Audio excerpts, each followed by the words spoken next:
Sang gadis tidak sengaja menemukan sebuah cermin. 2 menit kemudian terjadi hal aneh, yaitu saat ia membersihkan debu di cermin. Cermin tiba-tiba memancarkan cahaya, dan cahaya ini sangat terang. Kemudian menghilang dari tangan si gadis. Sang gadis perlahan-lahan tertidur. Tidak lama kemudian ia siuman. Di saat ia membuka pintu kamar, ia melihat sesuatu dan kaget. Kamarnya menjadi pondok jerami. Ia kemudian berlari melewati pintu lainnya. Setelah membukanya, pondok jerami itu menjadi dapur. Ia pun langsung membuka jendela. Hal ini masih seperti biasa. Kemudian ia keluar melalui jendela. Hal aneh pun terjadi lagi. Kali ini bukannya jatuh ke tanah tapi malah di atas atap rumah. Kemudian di luar hujan dan ada petir. Hal ini membuatnya ketakutan. Saat itu ia melihat ayahnya sendiri. Ia pun berteriak untuk meminta tolong. Tapi mau sekeras apapun ia berteriak, orang yang berada di luar pun tidak mendengarnya. Hanya melihat ekspresi mereka yang panik keluar masuk. Sang gadis pun mulai panik. Melihat sekeluarga yang sibuk mencarinya. Kali ini ia berteriak tetap saja tidak ada yang memedulikan. Melihat caranya tidak berguna, ia pun memanjat ke atas. Lalu berhasil masuk ke dalam ruangan. Di saat ia ingin melewati pintu, sekelilingnya berubah menjadi dinding, untuk melarangnya keluar. Di sisi lain, ayahnya yang belum mendapatkan hasil. Di dalam mimpinya mendengar suara minta tolong anaknya.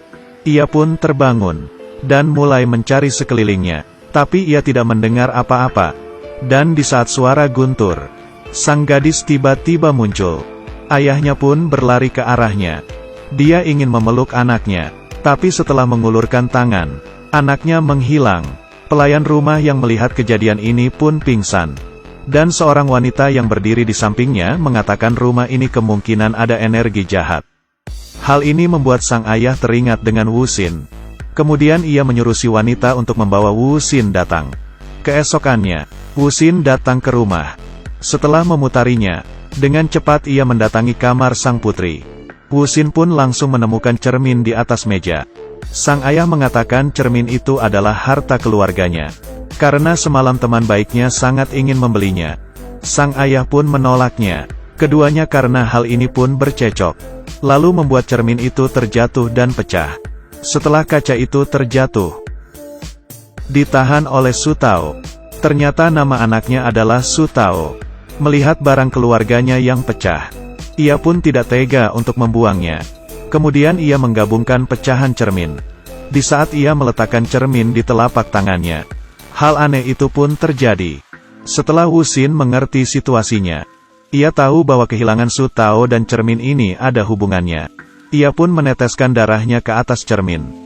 Darah ini membuat Su Tao yang berteriak minta tolong. Dan Wuxin menanyai situasi Su Tao. Mengetahui kamar Su Tao sekarang terjadi banjir. Di saat Su Tao mau tenggelam, Wuxin menghapus darah di cermin. Kemudian kembali normal. Wuxin menanyai Su Tao berada di mana. Ia mengatakan dia juga tidak tahu. Hanya saja tempatnya sama seperti dengan yang ia tinggal. Dan semua barang terbalik. Wuxin panik. Lalu temannya pun datang. Liuli mengatakan rahasia mengenai kaca tersebut ke Wuxin. Ternyata cermin itu adalah cermin penyimpan iblis. Su Tao karena menyentuh suatu titik sehingga terhisap masuk ke dalam. Bila ingin keluar harus melewati tes dari cermin.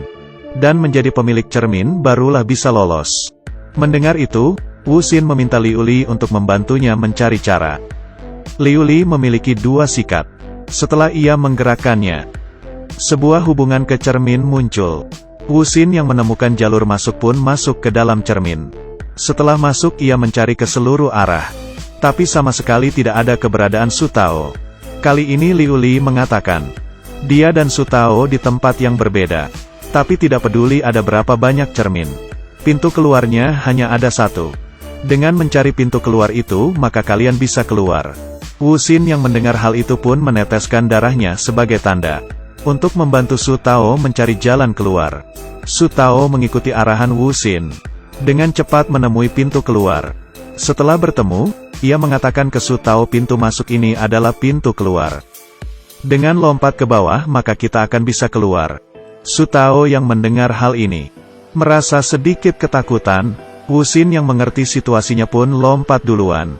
lalu diikuti oleh Su Tao. Dengan begini Wuxin dan Su Tao pun keluar dari cermin.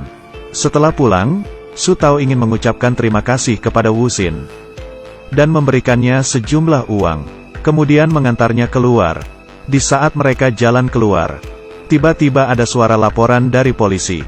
Saat melihat ke atas, pesawat Jepang datang, lalu melepaskan beberapa bom mengenai perumahan. Semuanya langsung panik. Wuxin mendorong Su Tao, lalu ia sendiri ketinggalan. Hal ini membuat Su Tao berteriak.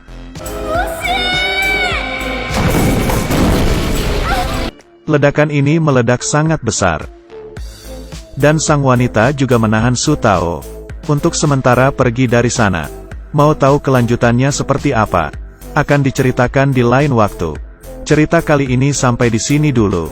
Teman-teman yang suka jangan lupa tinggalkan komentar dan juga tekan tombol sukanya. Kita ketemu lagi di selanjutnya.